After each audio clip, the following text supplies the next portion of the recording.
sure most of you use Instagram this day and age.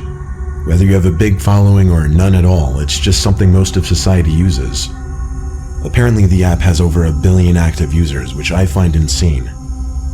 I had about 300 followers at the time this happened.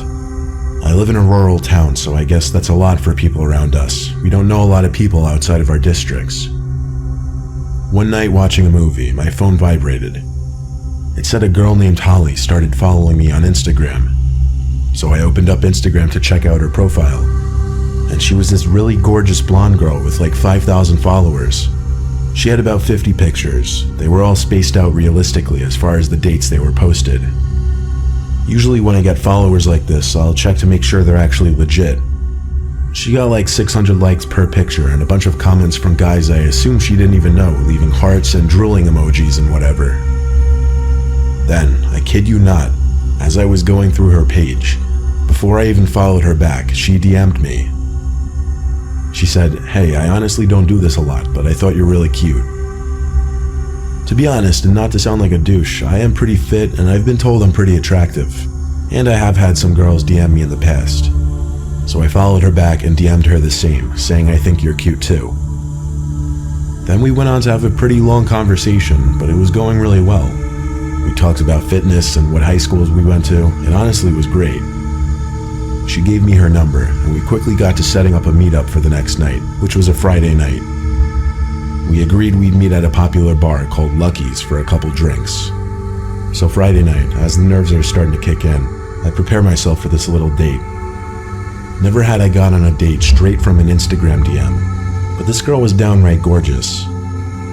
I drove down to Lucky's and sat in my car in the parking lot, awaiting her call or text to let me know she was there. Eventually she did text me, but not to let me know she was there. She said her car broke down and she needed a ride. I had to reread it a couple times to be sure I was reading it correctly. I tried calling her, but she didn't accept the call. She texted me describing her location. I didn't answer just yet. I took one more good look at her Instagram profile, and it was definitely real. She had friends tagged in her pictures, commenting on her pictures, so I knew I wasn't getting catfished. I texted back on my way, and off I went. I drove down the quiet side roads towards the location she described. I made it, but it was a weird spot for her car to have broken down. I saw a car pulled off to the side of the road next to the woods. Actually, there were woods on either side of this road. The car had its hood open, so it had to be her. I tried calling, but it didn't go through. I looked at my phone and realized I had no bars here. I parked my car on the other side of the road and got out. As I walked over to her car, which was a black Nissan Altima, I realized I couldn't see inside of it at all. The windows were completely tinted black. I lightly tapped on the window and waited. No one opened the door, so I walked around to the front hood, just to see if she had attempted to do any work on the engine, I guess. As far as I could tell, she didn't. I was losing patience. I texted her, "Where are you? I'm about to leave." As I walked back to the side of the car, I noticed the driver's side window had now been cracked down. I knew for a fact they were all shut a minute ago. I called Holly's name, knowing someone had to be in the car now. As I walked a little closer to get a look inside, someone's fist reached out from the window, and they started signaling for me to come closer with their pointer finger. I felt my stomach drop, realizing it was definitely a man's hand. I told him in a shaky voice, "Get lost," as I ran back to my car. I sped away and made the first right turn off the street I could. Because of my constant glances in the rearview mirror, I eventually spotted a car with its lights off trailing behind me. I thought to do the same. I turned off the lights on my car and started making as many turns as possible, and eventually I did lose the car. When I got home, the profile had already blocked me, but I found out at a later date that that profile was in fact real, but that the girl in the pictures was hacked by some creepy dude, and I wasn't even this only guy's victim of whatever plan he had. I just hope everyone else was as fortunate as me.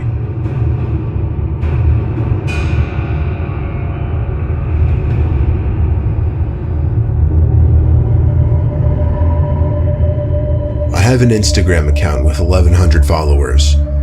I had it set to public so anybody could come onto my page and look at my pictures, like them, and comment on them. So oftentimes I'd get people I didn't know liking my pictures and commenting on them. But one person stood out from the rest.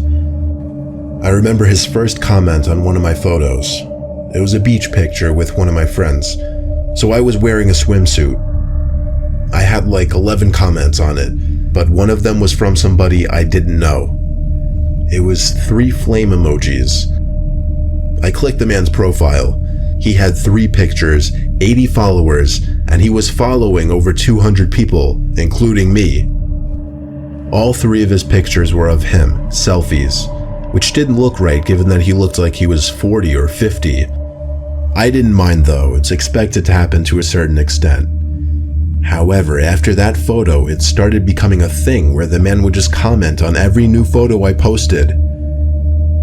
One comment just said hot.